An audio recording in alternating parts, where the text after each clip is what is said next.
महादेवଙ୍କ प्रिय श्रावण मास। हिंदू पंजिका श्रावण हेउची वर्षर पंचम मास। एही मासरे भगवान शिवଙ୍କ भक्ति पाई अत्यंत पवित्र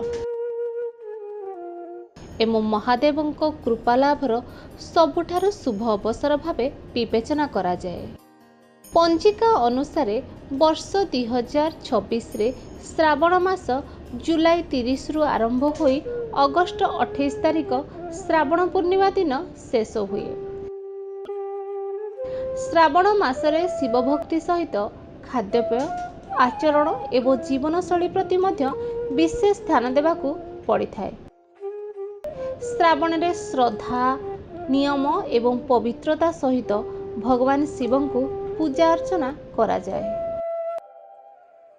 एही मासरे किछि नियम मानि चलिले श्रावण मासरे बहुत शुभ फल मिली थाए। जेमिति श्रावण रे शिवलिंग उपरे जलाभिषेक करंतु। शिवलिंगर रुद्राभिषेक करिवार महत्व एही मासरे बहुत अधिक। तेणु सोमवार दिन शिवंक ठारे रुद्राभिषेक करंतु। शिव पुराण पाठ करंतु। तत्सहित दान धर्म मध्य करंतु। श्रावण रे प्रतिदिन महादेवंक मंत्र जप करंतु।